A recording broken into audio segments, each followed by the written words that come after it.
وعلیکم السلام ورحمۃ اللہ وبرکاتہ۔ اللہ رب العالمین خیر و عافیت میں رکھے۔ سوال جنازہ سے متعلق ہے۔ اللہ تبارک و تعالی ہم سب کو حسن خاتمہ نصیب فرمائے اور آخرت کی فکر کرنے کی توفیق عطا فرمائے۔ سوال یہ تھا کہ کسی موحد کے جنازے میں 40 موحد شریک ہوں، دعائے مغفرت کریں تو کیا اس کی مغفرت ہو جائے گی؟ یہ حدیث صحیح ہے؟ اس کا جواب یہ ہے کہ مغفرت ہو جائے گی یا نہیں یہ تو نہیں کہہ سکتے، البتہ صحیح مسلم کی حدیث ہے، عبداللہ بن عباس رضی اللہ عنہما راوی ہیں، انہوں نے نبی اکرم صلی اللہ علیہ وسلم سے بیان کیا ہے، فإنی سمعت رسول اللہ صلی اللہ علیہ وسلم یقول ما من رجل مسلم يموت فيقوم على جنازته 40 رجلا لا يشركون بالله شيئا إلا شفعهم الله فيه۔ صحیح مسلم 948۔ میں نے اللہ کے رسول صلی اللہ علیہ وسلم کو فرماتے ہوئے سنا کہ جس مسلمان کے جنازے میں بھی 40 ایسے لوگ شریک ہوں جو شرک نہ کرنے والے ہوں تو اللہ رب العالمین ان کی شفاعت کو قبول فرمائے گا۔ 40 موحدین، موحد میت کے لیے دعا کریں تو اللہ رب العالمین ان کی دعا کو قبول فرمائے گا۔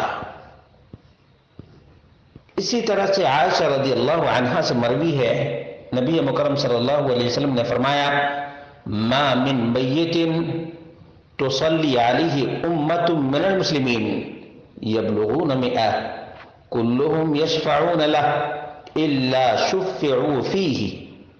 مسلم 947۔ جو مسلمان بھی انتقال کر جائے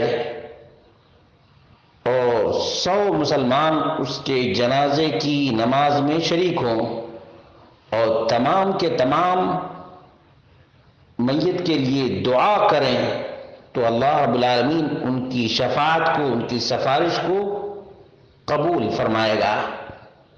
اس میں 40 اور 100 کا ذکر ہے۔ کہتے ہیں کہ 100 آدمی کے بارے میں پوچھا گیا کہ کسی کے جنازے میں 100 آدمی شریک ہو تو کیا فائدہ ہوگا؟ تو اللہ کے رسول صلی اللہ علیہ وسلم نے اس سوال کے مطابق جواب دیا۔ پھر آپ سے پوچھا گیا کہ کسی کے جنازے میں 40 آدمی موحدین شریک ہو تو اس کے بارے میں بھی نبی اکرم صلی اللہ علیہ وسلم نے جواب دیا ہے۔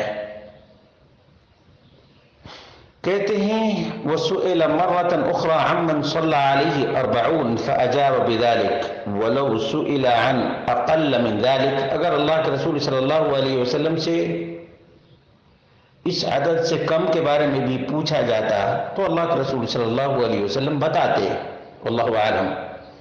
اذ قد يستجاب دعاء الواحد ويقبل استشفاعه۔ ایک موحد بھی کسی موحد کے لیے دعا کرے تو ہو سکتا ہے اللہ رب العالمین اس ایک موحد کی بھی دعا قبول کر لے۔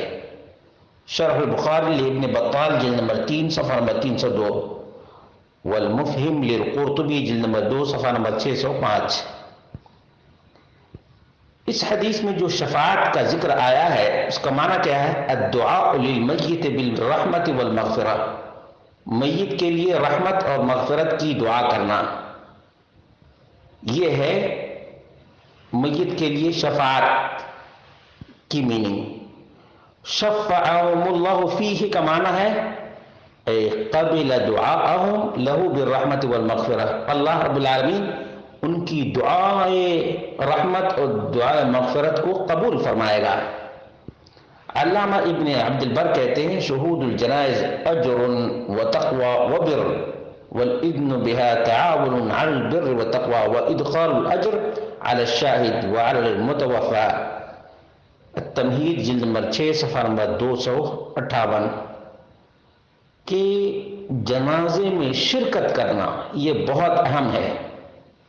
جنازے میں شرکت کرنا باعث اجر بھی ہے، تقوی بھی ہے، نیکی بھی ہے،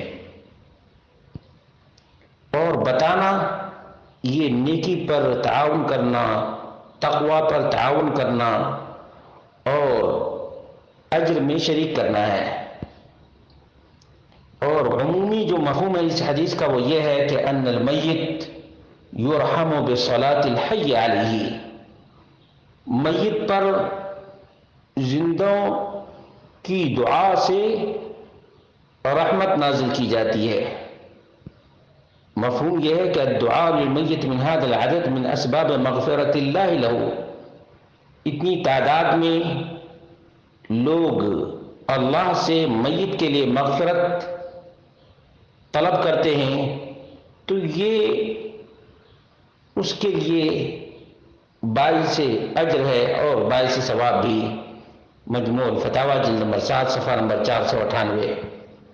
فالشفاعت ہونا معناها قبول دعاء من صلی الجنازۃ علی المیت وفضل اللہ واسع، شفاعت کا یہاں معنی ہے جنازہ پڑھنے والوں کی دعا جو جنازے کی نماز میں کی جاتی ہے۔ علامہ ابن القیم کہتے ہیں فہذا مقصود الصلاۃ علی المیت وهو الدعاء له والاستغفار والشفاعت فیہ، جنازے میں حاضری کا مطلب یہ ہے کہ اس کے لیے دعائے مغفرت کی جائے، استغفار کیا جائے، سفارش کی جائے۔ علامہ مبارک پوری رحمہ اللہ کہتے ہیں وفی هذا الحدیث استحباب و تکثیر جماعت الجنازہ، اس حدیث میں اس بات کی طرف اشارہ ہے کہ بکثرت لوگ جنازے کی نماز میں شریک ہوں۔ ويطلب بلوغهم إلى هذا العدد الذي يكون من موجبات الفوز، اور اس عدد 40 عدد ہو یا 100 عدد ہو اس میں مغفرت کے چانسز زیادہ ہیں، مغفرت کے چانسز زیادہ ہیں۔ شرط یہ ہے کہ یہ لوگ جو دعا دے رہے ہیں یہ مخلص ہوں، اور دوسری چیز یہ ہے، دوسری شرط یہ ہے کہ یہ مشرک نہ ہوں، موحد ہوں، موحد ہوں۔ اللہ رب العالمین ہم سب کو توحید پر استقامت عطا فرمائے اور توحید پر موت دے، توحید پر موت۔